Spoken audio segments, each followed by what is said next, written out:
بسم اللہ الرحمن الرحیم۔ السلام علیکم دوستو، دنیا بھر کی خبروں میں آج آپ سنیں گے، لیکن اس سے پہلے اگر ہو سکے تو لائک اور سبسکرائب کا بٹن ضرور دبا لیں۔ شکریہ۔ امریکہ تائیوان کو تنہا نہیں چھوڑے گا۔ امریکہ مقبوضہ وادی میں ہڑتال، پاکستان میں یوم استحصال۔ امریکہ کو ڈرون کا کیسے جواب دیا جائے؟ طالبان۔ حکومت عمران خان کو نااہل اور نواز شریف کو اہل کروانا چاہتی ہے۔ شیخ رشید احمد۔ مسجد حرم کے امام کے ایک خطبے پر یہودی ہلکے غصے میں۔ فرانس نے ایک مسلم خاتون کے ساتھ امتیازی سلوک کیوں کیا؟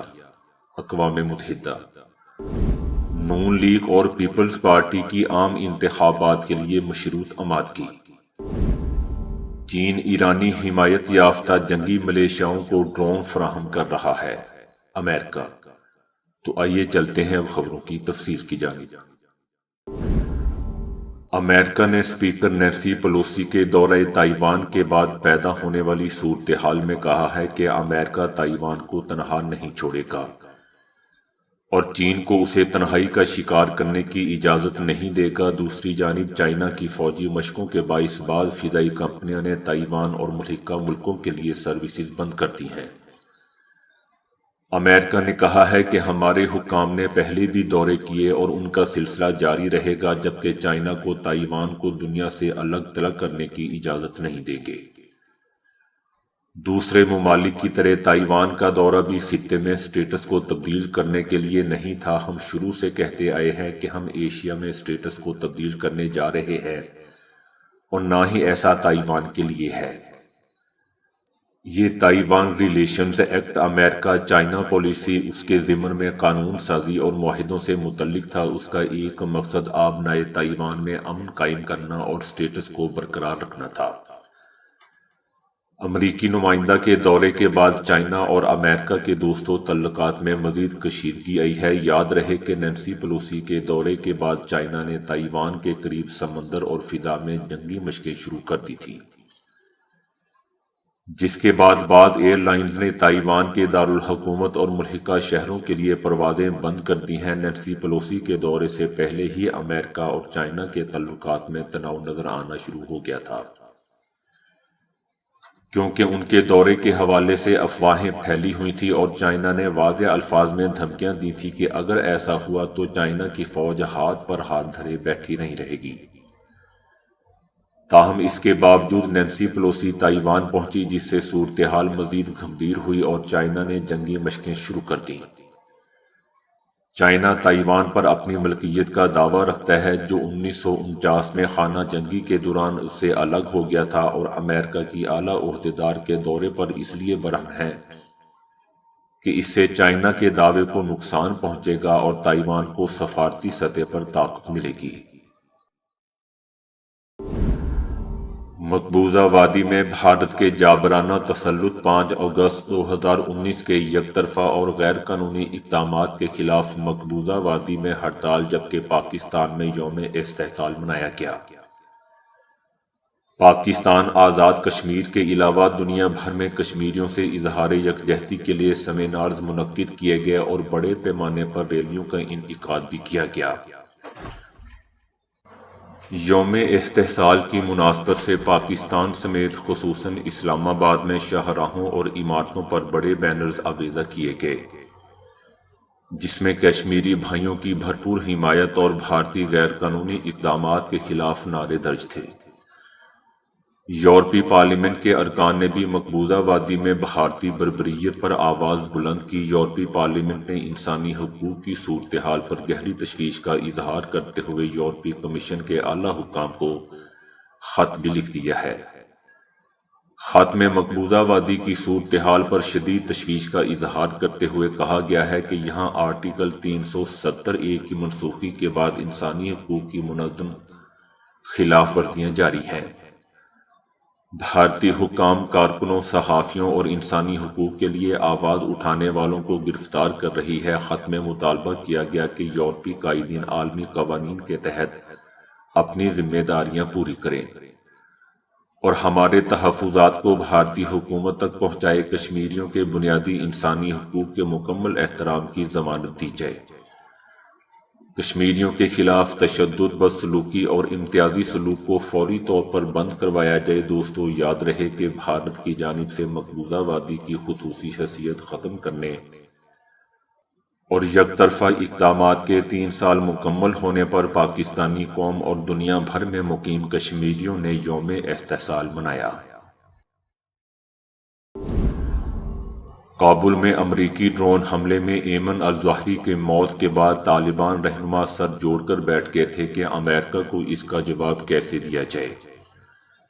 یاد رہے دوستو کہ اتوار کو کابل پر ڈرون حملے کے بعد امریکی حکام کی جانب سے بتایا گیا تھا کہ ان کو اس وقت نشانہ بنایا گیا جب وہ اپنی رہائش گاہ کی بالکونی میں کھڑے تھے۔ امریکہ نے کہا ہے کہ امریکہ افغانستان میں مزید ارکان کو نشانہ بنانے کا سلسلہ جاری رکھے گا اور یقینی بنایا جائے گا کہ امریکہ پر تخریب کار حملوں کے لیے اس ملک کو پھر سے استعمال نہ کیا جا سکے۔ ہم ہوشیار رہیں گے اور جہاں ضروری ہوگا کارروائی کریں گے۔ امریکی صدر جو بائیڈن کی انتظامیہ اب بھی طالبان کے ساتھ مذاکرات کرے گی، تاہم صرف اسی صورت میں جب ان سے امریکی مفادات کو تقویت ملے گی۔ دوسری جانب اسلامی گروپ کے ارکان جو سال ہاں سال سے ان کے اتحادی ہیں، ان کی جانب سے اتوار کو ڈرون حملے کی تصدیق کی گئی تھی،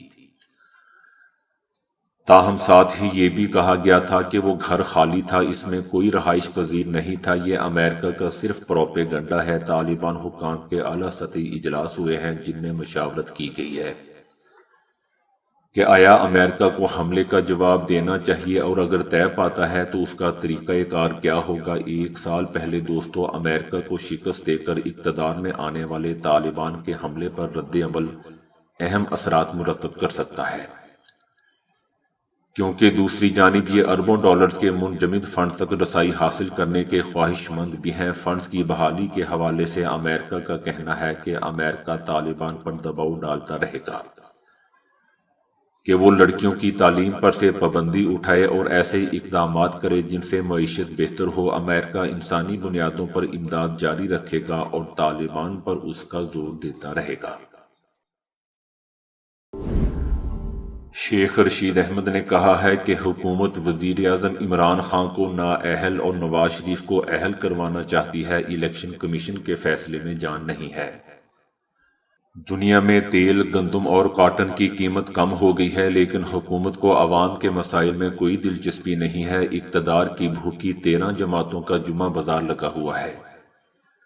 سیاسی انتشار اور خلفشار بڑھ رہا ہے۔ دوسری جانب عمران خان نے کہا ہے کہ جب ہم نے کمپنیوں سے پیسے لیے اس وقت قانوناً جائز تھا۔ 2012 میں بیرونی کمپنی سے پیسے آ سکتے تھے اور 2017 بیرونی کمپنی سے پیسے لینے پر پابندی لگی۔ الیکشن کمیشن کے خلاف احتجاج کے موقع پر عوام سے خطاب کے دوران انہوں نے کہا کہ مڈل کلاس اور تنخواہ دار کے لیے سیاست مہنگی ہو چکی ہے۔ وزیر اعظم عمران خان نے کہا کہ بیرون ملک پاکستانیوں میں شعور ہے، ان کو معلوم ہے کہ جمہوری نظام کیا ہوتا ہے۔ ان دونوں پارٹیوں نے فنڈ ریزنگ نہیں کی کیونکہ مسلم لیگ نون اور پیپلز پارٹی کو کوئی پیسے دے گا ہی نہیں۔ اور افسوس کہ الیکشن کمیشن نے دونوں پارٹیوں کی فنڈنگ ریزنگ کے کیسز نہیں سنے۔ انہوں نے حلف نامہ اور سرٹیفکیٹ سے متعلق کہا کہ شہباز شریف نے عدالت میں کہا کہ نواز شریف واپس آ جائے گا، اسے حلف کہتے ہیں۔ عمران خان نے کہا کہ الیکشن کمیشن کہہ رہا ہے کہ یہ فارن فنڈنگ کیس ہے۔ یہ بتائیں جو پاکستانی 31 ارب ڈالر بھیجتے ہیں وہ کیا ہے؟ سعودی عرب کے ممتاز عالم دین اور مسجد حرم کے امام الشیخ صالح بن حمید کے ایک خطبے پر یہودی حلقے سیخ پا، جبکہ عرب ممالک کی طرف سے ان کی جرأت کو سلام پیش کیا جا رہا ہے۔ مکہ کی مسجد حرم میں خطبے میں الشیخ صالح بن حمید نے دعا کی کہ اے خدا، غاصب اور قابض یہودیوں کو تباہ کر دے کیونکہ وہ تجھے عاجز نہیں کر سکتے۔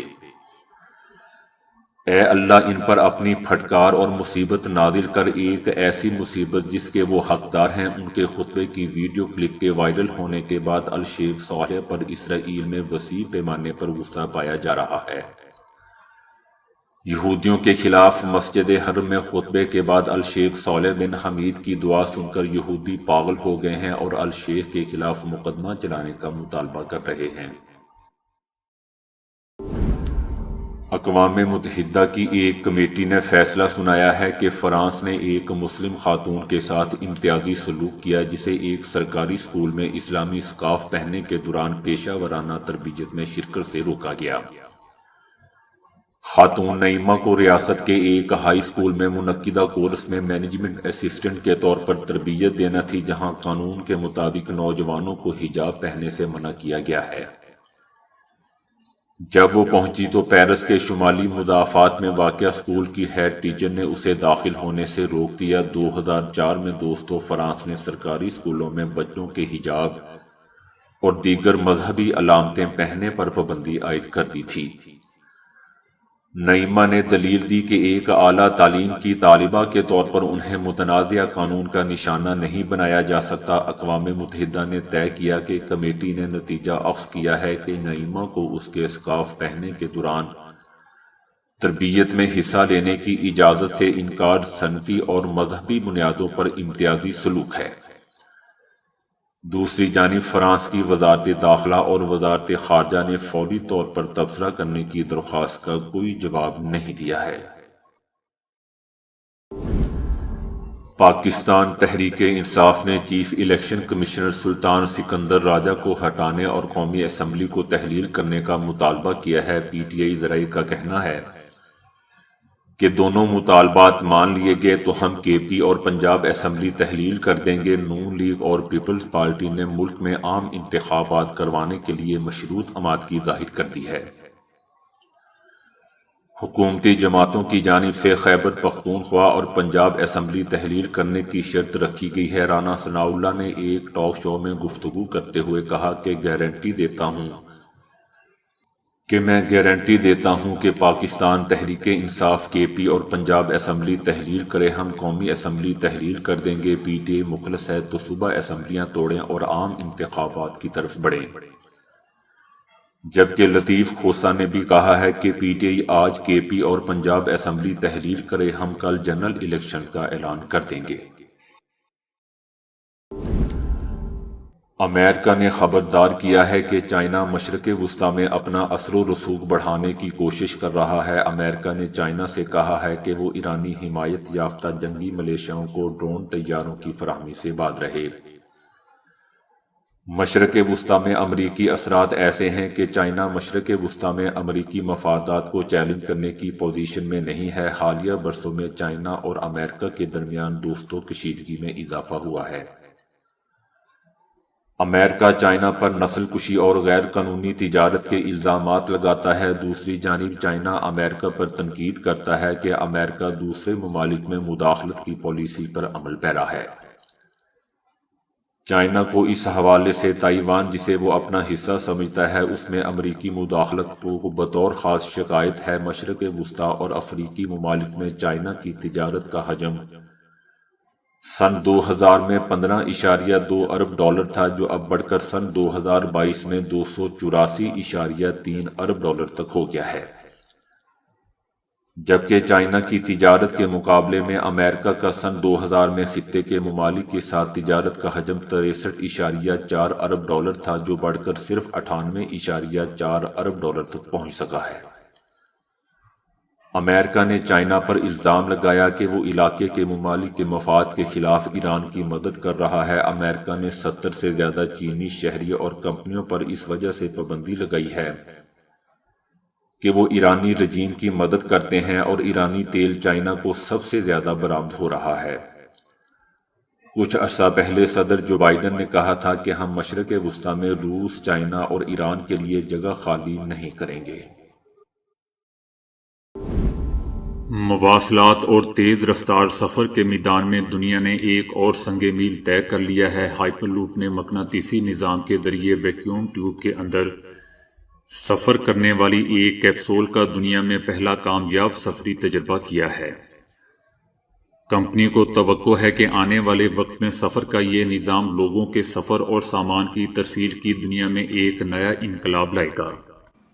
امریکی ریاست نیو اڈا کے شہر لاس ویگاس میں واقع کمپنی کے ڈیفلوپ سسٹم ٹیسٹ سائٹ پر کمپنی کے ایگزیکٹو نے یہ سفری تجربہ کیا۔ اس نظام کے تحت 1 گھنٹے میں 172 کلومیٹر کی رفتار سے سفر کیا جا سکے گا۔ دوستو، کل یہی خبر متحدہ عرب امارات کے حوالے سے آئی تھی اور آج کہا جا رہا ہے کہ یہ کارنامہ امریکہ نے سر انجام دیا ہے۔ آج کل لگتا ہے کہ میڈیا بھی صدر ٹرمپ بنا ہوا ہے اور ہمیں بھی بنایا ہوا ہے۔ بہرحال لاس اینجلس میں مقیم کمپنی کا خیال ہے کہ وہ اس نئے اور تیز رفتار مواصلاتی نظام کے ذریعے مسافروں اور کارگو سروس کو کیپسول کے ذریعے 966 کلومیٹر فی گھنٹہ یا اس سے زیادہ تیزی سے ایک سے دوسرے مقام تک منتقل کر سکے گی۔ نیو یارک اور واشنگٹن کے مابین ہائپر لوپ سسٹم میں سفر میں صرف 30 منٹ کا ہو جائے گا۔ اس طرح یہ فضائی سفر کے مقابلے میں دگنا تیز اور ٹرین کی رفتار سے 4 گنا تیز ہوگا۔ ہارورڈ یونیورسٹی کے T H Chan school of public health کی تحقیق بتاتی ہے کہ اگر اندرونی سوزش بڑھانے والی غذاؤں کا استعمال جاری رکھا جائے تو ایسے کھانے نہ کھانے والوں کے مقابلے میں فالج کا خطرہ 28% اور امراض قلب کا خطرہ 46% تک بڑھ جاتا ہے۔ سائنسدانوں کا کہنا ہے کہ شکر، مٹھائیاں، بیجوں کے تیل، سرخ گوشت، فاسٹ فوڈ، چکنائیاں، سافٹ ڈرنکس جسم میں اندرونی جلن کو بڑھاتی ہیں، جبکہ انڈا، کیلا، ٹماٹر، ہرے پتے والی سبزیاں، بادام، مغزیات اور گریاں، اسٹرابیری اور اس نسل کے پھل اور دیگر اجزاء سوزش کم کرتی ہیں۔ امریکن کالج آف کارڈیالوجی میں شائع رپورٹ کے مطابق جسمانی سوزش کسی نہ کسی سنگین خرابی کا پیش خیمہ ہوتی ہیں، اور اب اس کے اور خطرناک امراض کے درمیان تعلق بھی دریافت ہو چکا ہے۔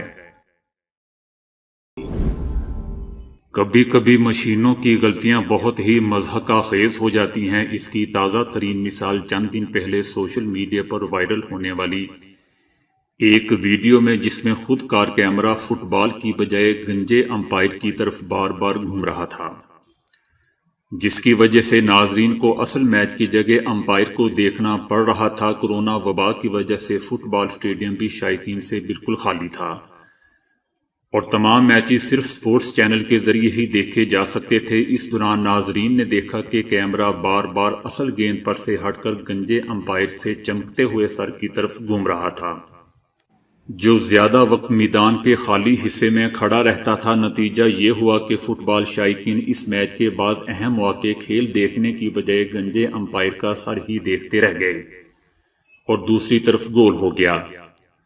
چیمپئن شپ کی انتظامیہ نے اس سال اپنی براہ راست نشریات کو خود کار انداز میں پیش کرنے کے لیے مصنوعی ذہانت کے حامل 4K سپورٹس کیمرے بنانے والی امریکی کمپنی پیکسلوٹ سے معاہدہ کیا تھا۔ اس کے بعد فخریہ اعلان کیا گیا کہ اس سال چیمپئن شپ کی براہ راست نشریات میں ذہین اور خود کار کیمروں سے کام لیا جائے گا، جنہیں کنٹرول کرنے کے لیے کسی انسان کی ضرورت نہیں ہوگی، تاہم کیمرہ امپائر کو ہی کنٹرول کرتا رہا۔ یہ واقعہ ہو جانے کے بعد چیمپئن شپ انتظامیہ اور کمپنی پیکسلوٹ دونوں کو انتہائی شرمندگی اٹھانا پڑی، جس کے بعد پیکسلوٹ کمپنی نے اپنے ایک بیان میں کہا ہے کہ وہ معاوضے کی آدھی رقم چیمپئن شپ انتظامیہ کو واپس کر رہی ہے۔ دوستو، ڈینگی بخار سے مراد وہ بیماری ہے جو کہ 4 اقسام کے ڈینگی وائرس کے سبب پھیلتی ہے، اور یہ ایک خاص قسم کے مچھر کے کاٹنے سے پھیلتا ہے۔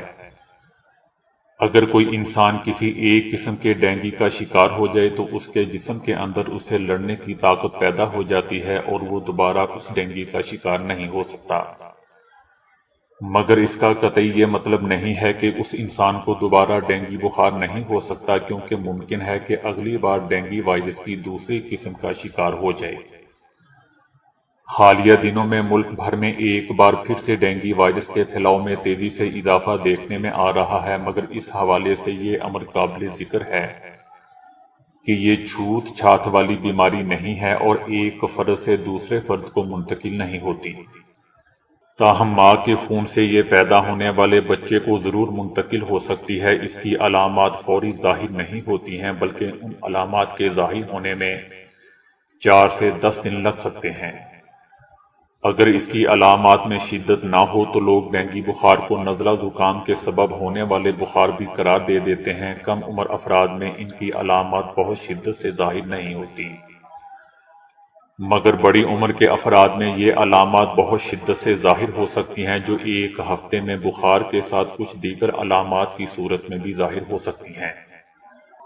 مثلاً بہت تیز بخار جو 105 تک ہو سکتا ہے، شدید سر درد، گلے کے غدود کا سوج جانا، جوڑوں اور پٹھوں میں شدید درد، بخار کے ایک ہفتے کے اندر جلد پر سرخ دھبے اور کھجلی۔ اگر ڈینگی بخار کی شدت بہت زیادہ ہو تو اس صورت میں جن علامات کا سامنا کرنا پڑ سکتا ہے اس میں پیٹ میں درد اور پیٹ کے پٹھوں میں کھچاؤ، 24 گھنٹوں میں 2 سے 3 بار مسوڑوں اور ناک سے خون کا نکلنا، بے چینی وغیرہ۔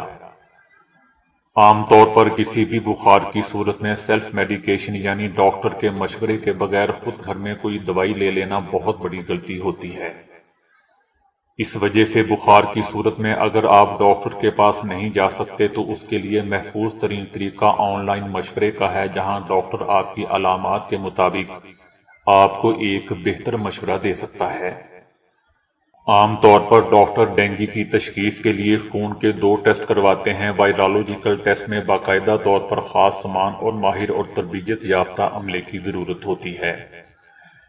اس وجہ سے ہر لیب میں اس ٹیسٹ کی سہولت میسر نہیں ہوتی۔ سیرولوجیکل ٹیسٹ کے ذریعے خون میں موجود اینٹی باڈیز کو چیک کیا جاتا ہے، جس سے اس بات کی جانچ ہو جاتی ہے کہ خون میں ڈینگی بخار کے خلاف اینٹی باڈیز یا کسی قسم کا انفیکشن موجود ہے یا نہیں۔ ڈینگی بخار کا شکار ہونے کے بعد اب تک اس حوالے سے میڈیکل سائنس میں کسی قسم کا آزمودہ علاج موجود نہیں ہے جو وائرس کی ہلاکت کا سبب بن سکے، مگر میڈیکل سائنس اس بیماری کے لیے ایسی ادویات تجویز کرتی ہے جو اس کی علامات کی شدت کو کم کرنے میں مددگار ثابت ہو سکتی ہیں۔ ڈینگی بخار کی صورت میں ڈسپرین اور بروفن کے استعمال میں خصوصی احتیاط کرنی چاہیے، کیونکہ اس سے جسم کے اندر خون کے بہنے کا عمل شروع ہو جاتا ہے جو خطرناک بھی ثابت ہو سکتا ہے۔ ڈینگی بخار کے سبب ہونے والی پیچیدگیوں میں قوت مدافعت کم ہونے کے امکانات بہت زیادہ ہوتے ہیں، جس کی وجہ سے کچھ پیچیدگیاں پیدا ہو سکتی ہیں۔ مثلاً ناک کے راستے خون جاری ہو جانا، جلد کے اندر خون کا جاری ہو جانا، جگر کا پھیل جانا اور دوران خون کے نظام کا ختم ہو جانا۔ یہ تمام علامات دوستو جان لیوا بھی ثابت ہو سکتی ہیں۔ اس سے بچنے کے لیے خود کو مچھروں سے بچانا ضروری ہے۔ اس سے بچنے کے لیے دنیا کے کچھ ممالک میں اس کی ویکسین بھی موجود ہے، جس کی 3 خوراکیں 6 ماہ کے لیے ڈینگی وائرس سے محفوظ رکھ سکتی ہیں۔ اس کے علاوہ ان جگہوں پر جانے سے پرہیز کرنا چاہیے جہاں پر ڈینگی کے پھیلاؤ کی خبریں آ رہی ہوں۔ اس کے علاوہ ان مچھروں کی افزائش صاف کھڑے ہوئے پانی میں ہوتی ہے، اس وجہ سے اس کے پھیلاؤ کے دنوں میں پانی کو بغیر ڈھکے رکھنے میں احتیاط رکھنی چاہیے۔ تو دوستو ابھی کے لیے اتنا ہی۔ ویڈیو کو لائک اور شیئر کرنے کا بہت بہت شکریہ۔